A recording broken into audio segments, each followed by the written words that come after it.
Hello everyone, let's continue with the discussion on Kuntak's Vakrokti Siddhanta. As we have seen in our previous sessions that how scientifically and systematically Kuntak has given this theory of Vakrokti, and he talks that how Vakrokti operates at different levels. He begins from the phonemes in phonetic obliquity in Varna Vinyas Vakrata. Then he talks about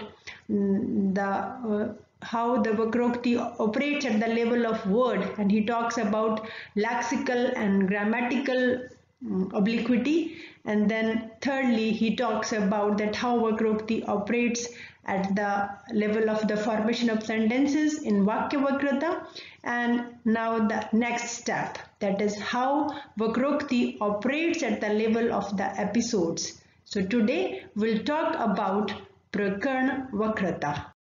Students, Prakarna Vakrata is episodic obliquity. It refers to the art of devising episodes, of planning episodes or structuring the episodes or incidents in such a way that they enhance the total effect of the kavya. It refers to the distinctive excellence in the arrangement of episodes and the proper placement of each episode in a story. Thus, the Prakarna Vakrata or episodic obliquity comprises all those factors which contribute to the effective presentation of the sequence of events in an episode. And Kuntak has classified this episodic obliquity into 7 categories on the basis of different patterns of arranging the episodes in a kavya. And these categories of episodic obliquity are: first one is Bhavpurna Sthiti Vakrata, second one is Utpada Lavanya Vakrata, then there is Prakarna Upkarak Bhav Vakrata, then there is Vismaya Prakarna Vakrata, Angiras Vakrata, Apradna Prasang Vakrata, Prakantra Vakrata, then Sandhi Vinaya Vakrata. Now we will talk about these 8 categories in detail. First one is Bhavapurna Sthiti Vakrata. Student, this is the obliquity of emotional states, that how skillfully a poet arranges the episodes to just give a certain sort of emotional pleasure through his kavya. And Kuntak suggests that a poet should select only such themes from the well-known sources which are capable of evoking rasas, bhavas, and of generating a sense of wonder. And as an example, Kuntak illustrates the episode of Raghu and Kuts from Kalidas Raghuvansh. The second one is Utpad Lavanya Vakrata. Students, this is obliquity of modified source story, that how skillfully the poet just modifies the original story to produce certain poetic effect. How it happens that when a poet is constructing a plot of his own, and even though that plot might be based on a well-known source, and if he succeeds in infusing even a small streak of originality and modifies the original to enhance its effectiveness, that would sparkle the narration. And Kuntak this refers to the curse of Durvasa by Kalidas in the Abhigyan Shakuntalam to illustrate this very obliquity, that how in Abhigyan Shakuntalam Kalidas has just used that episode of the forgetfulness of the king Dushyant in recognizing his wife Shakuntala, and this curse is not mentioned in the original story, but through the induction of this episode, Kalidas is able to justify the flaw in the character of Dushyant. So how skillfully Kalidas has just modified the original story to make the to enhance the poetic appeal of his play Abhigyan Shakuntalam. Then the next third one is Prakarna Upkarak Bhav Vakrata. This is the obliquity of episodic relationship. And with this obliquity of episodic relationships, Kuntak means that all incidents in the story should be related and complementary to each other and should contribute to the achievement of the desired effect. There should be a sense of artistic unity and balance in narrative, description and characters. And students, this idea may be illustrated with an example from Shakespeare's play Macbeth, and all of you have read Macbeth. As we see that at the very outset of the play, three witches are introduced who seem to be making very contradictory statements. And just with the first scene, there might be wondering on the part of the audience that why Shakespeare has chosen to begin his play with this scene. But however, they seem to drive Macbeth's thirst for power and are able to create suspense through their ambiguous and cryptic remarks. But it is only towards the end of the play, when we witness the tragic fall of Macbeth, we realize the significance of the first scene. So, the point is that the episodes should be scientifically connected or related with each other to create the desired effect. Next is Vismaya Prakarn Vakrita. This is the obliquity of particular event and episode. Actually, this is also just a part of the obliquity of episodic relationship, we can say. When one and the same theme is again and again described in different places with a new touch of creative originality and is made to radiate the glow of sentiments and figures of speech, it manifests a strikingly new mode of artistic beauty. So this is it deals with the repetition of a particular event or episode in a new way, just to create originality in the story, just to create a particular effect in the story.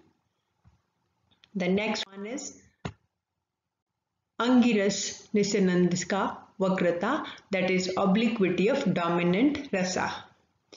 That it refers to a particular episode may outshine the other episodes because of its artistic brilliance, and it may contribute to the consumption of Angirasa in a way that has not been manifested by others.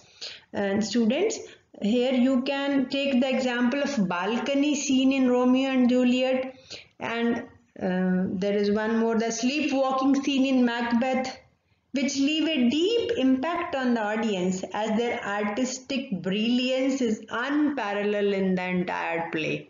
Throughout the Macbeth, sleepwalking is an unparalleled episode. In Romeo and Juliet, balcony scene is unparalleled. So, this is the obliquity of dominant episode or dominant rasa. The next one is Apradhan Prasang Vakrita. It is obliquity of secondary episodes. So according to Kuntak, a secondary episode also contributes to the meaning of the plot if it is arranged properly. Then it will be very helpful to create a specific poetic effect, and even a small incident, though it may be seemingly independent, contributes significantly to the plot. Now the next one is Prakarantra Vakrata, that is the obliquity of play within play. This is very interesting one. Here what happens that the poet can ingeniously, skillfully devise to introduce a play within the play, where the main actors themselves are seen in the role of an audience witnessing a play performed by other actors. Here again students, I just want to give you an example from Shakespeare, that in Shakespeare's play Hamlet, you have seen that there is a play within the play, the mousetrap, which provides Hamlet with the evidence he needs to proceed in his mission to avenge his father's murder. So thus, this plays an important role in the progression of the play Hamlet. So this is the obliquity of play within play, which enhances the poetic charm.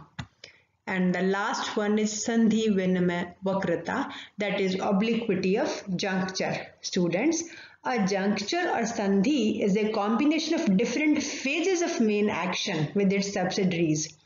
And the formation of junctures or Sandhi depends upon different stages of action, which are commencement, effort, prospect of success, certainty of success, and attainment of ultimate result. And these various stages of juncture or Sandhi, and in Indian aesthetics they are known as Mukha Sandhi, Pratimukh Sandhi, Garbha Sandhi, Vimras Sandhi, Nirvana Sandhi. So in this way these very junctures are classified in Indian aesthetics. So as far as Kuntak is concerned with the obliquity of juncture or Sandhi Vakrata, he says that it is essential that the preceding and succeeding episodes in a literary work are lucidly related, each episode following the next logically. The series of episodes are to be bound to each other through delightful junctures. Students, here quite interestingly, Kuntak's concept of Sandhi Vakrata seems quite close to Aristotle's concept of unity of action. It implies that the events depicted in the play should be intimately connected with one another logically and appear together as an integral whole. For this reason, Aristotle has also considers the episodic plot as the worst, because in such plots the events follow one another in mere chronological sequence without probable or necessary sequence. And the same thing Kuntak is here talking about the Sandhi Vinamay, that the events or the episodes should be connected with each other logically. There should be a probable and necessary sequence. So this is how Kuntak has discussed in detail about Prakarna Vakrata or episodic obliquity in his Vakrokti Jivitam, that how the arrangement of episodes enhances the poetic charm.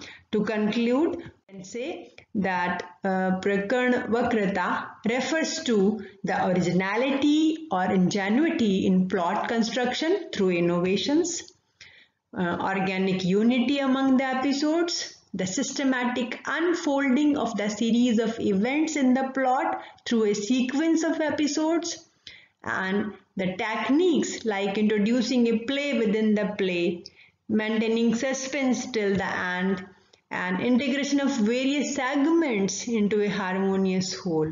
So this is how Prakarna Vakrata operates at the level of the arrangement of episodes in a kavya to enhance its poetic appeal. Thank you.